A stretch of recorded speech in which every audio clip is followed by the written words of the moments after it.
진로 세특을 쓰는 데 있어서 특목고를 이길 수 있는 유일한 키워드는 두 개입니다.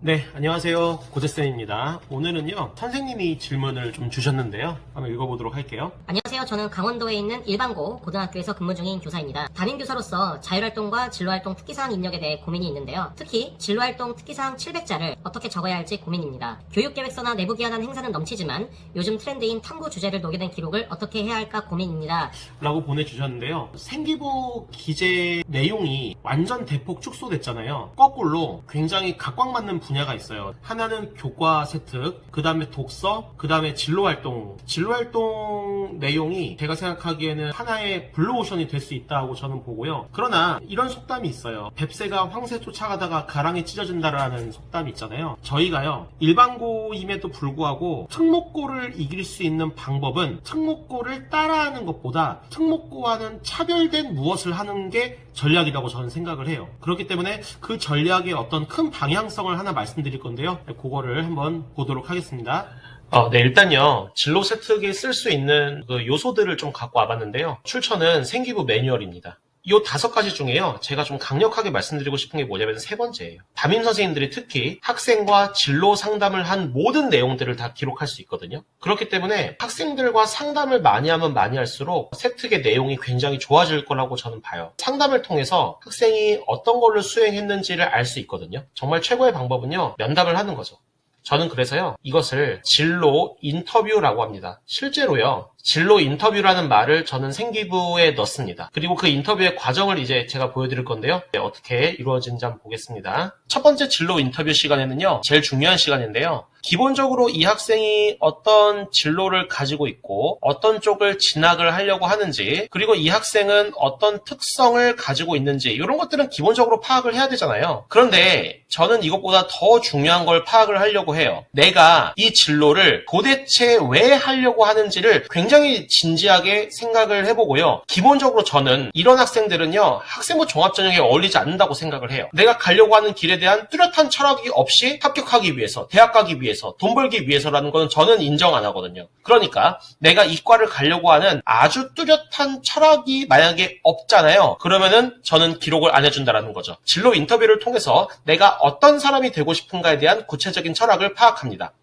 그 다음에 이제 과제를 탐색해요. 이 과제는요, 기본적으로는 이 철학과 연결을 지어가지고 이 학생에게 어울리는 어떤 과제를 함께 생각을 해보는 거예요. 책을 읽을 수도 있고요, 실험을 할 수도 있고요, 탐구활동을 할 수도 있고요, 교과와 연결 지을 수도 있어요, 토론을 할 수도 있고요, 토의를 할 수도 있겠죠. 근데 저는 이런 것들이 사실 특히 실험과 탐구와 책 이런 것들 있잖아요. 일반적으로 특목고에서 많이 하는 전략이라고 저는 당연히 알고 있죠. 그렇죠? 실험들, 그리고 아주 우수한 논문들을 그냥 정리하는 거 있잖아요. 그게 사실 트렌드가 끝났어요. 제가 아까 서두에서 말씀드린 뱁새가 황새 쫓아가다가 가랑이 찢어지는 케이스가 바로 이런 케이스예요. 아주 유명하고 아주 완벽한 논문이나 책이나 그런 것들을 요약하거나 남들이 흔히 하는 그런 실험을 하는 거 있잖아요. 그런 것들이 이제 무의미하게 됐다라는 거예요. 그리고 그런 것들은 진로 활동 사항에 기록을 할 수도 있겠지만 다른 곳에서도 많이 기록을 할 수 있기 때문에 여기는 여기만의 활동이 있을 수 있다라는 거죠.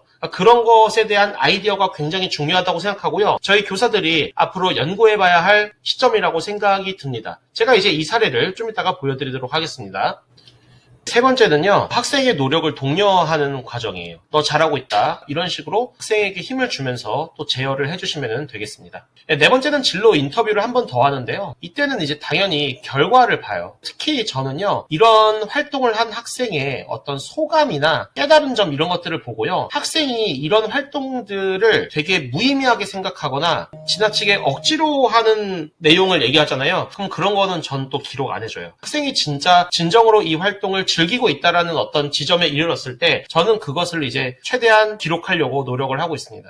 이 결과와 소감을 통해서요, 기록할 요소를 추출을 하는 거죠. 근데 저 같은 경우는 진로 인터뷰를 한 다음에 새롭게 과제 탐색을 한 번 더 하도록 시키기도 해요. 여기서 모자른 것들을 새롭게 한번 해보는 게 어떨까라고 제안을 하고 거기서 또 이제 노력을 독려한 다음에 진로 인터뷰를 한 번 더 할 수 있다라는 거죠. 이제 이런 일련의 과정을 거쳐서 완성된 세특이 뭔지를 한번 보여드리도록 하겠습니다. 네, 제가 예전에 한번 다른 영상에서 엄매 세특을 한번 보여드린 적이 있었는데요. 그 학생입니다. 건국대 식품유통학과에 합격했고 내신 성적이 되게 낮음에도 불구하고 이제 건대나 동대를 붙은 학생인데요. 이 학생의 좀 세특을 보여드릴게요. 제가 쓴 겁니다. 그래서 진로 관련 인터뷰를 했다라고 나와 있고요. 식품공학의 경제학적인 이익을 넘어 사회학적인 순기능까지 도모하고자 한다 이렇게 돼 있잖아요. 저는 이게 이제 이 학생의 철학이라고 생각을 했고 이 학생이 그렇게 얘기를 한 거죠. 사회학적이라는 게 어떤 거냐면은 평등이다라고 얘기를 하는 거예요. 그러니까 식품공학과 평등은 되게 낯선 개념처럼 보일 수 있잖아요. 그런 부분에 있어서 학생은요 굉장히 성격이 밝고 사람들을 워낙 좋아하는 학생이었어요. 그러다 보니까 그 학생의 식품공학적인 가치에서 사회학 그리고 평등이라는 가치를 얘기할 수 있었다라는 것이죠.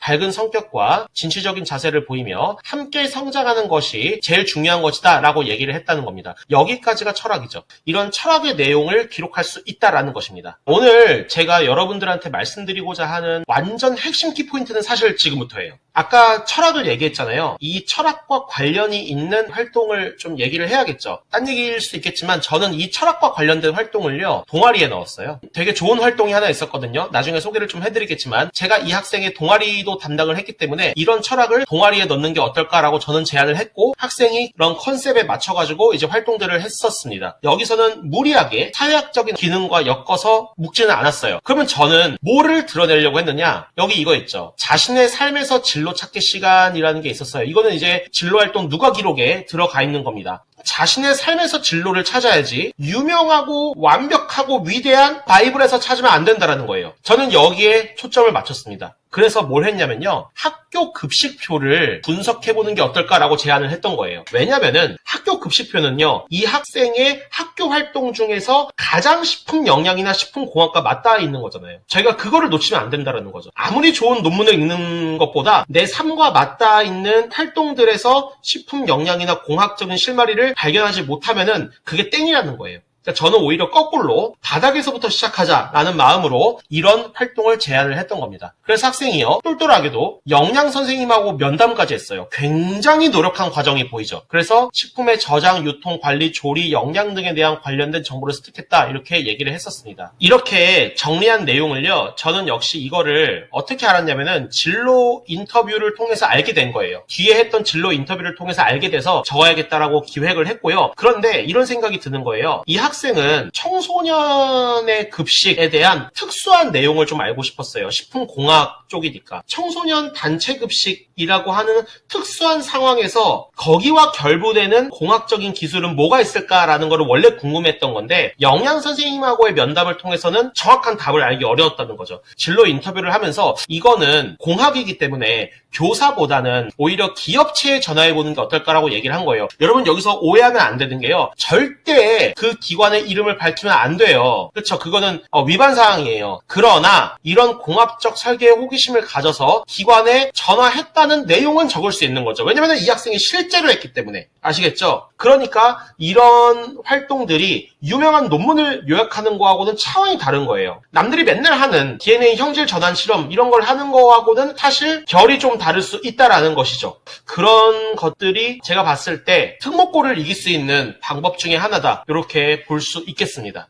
네, 정리할게요. 진로 세특을 쓰는 데 있어서 특목고를 이길 수 있는 유일한 키워드는 두 개. 철학과 삶이다. 저는 이렇게 얘기할 수 있어요. 이 학생의 뚜렷한 철학이 들어가 있어야 나만의 세특이 완성되는 거예요. 남과 똑같은 세특이 완성되면 안 되잖아요. 그리고 위에서부터 아래로 내려오는 아주 유명하고 위대하고 완벽한 그 무엇에서부터 내려오는 탑다운 방식이 아니고요. 내 삶에서부터 출발하는 바텀업 방식의 어떤 진로 로드맵 설계가 그 무엇보다 중요하다. 이 학생이 내신 성적이 낮음에도 불구하고 건대나 동대 대학에 갈 수 있었던 이유는 이런 세특이 완성되었고 이런 세특을 완성하는 과정에서 이 학생이 진실되게 식품공학에 대해서 정말 깊이 있게 알아갔던 기회를 마련했기 때문이라고 저는 생각을 합니다. 질문을 하셨던 선생님분도요. 학생들과 이제 많은 상담을 하면서 학생들의 개인적인 삶, 특성들을 많이 발견을 좀 할 수 있도록 해주시고 그 삶으로부터 출발하는 진로 로드맵을 설계하는 게 좋지 않을까라고 말씀을 드릴 수 있을 것 같습니다. 오늘 영상 도움 되셨다면요.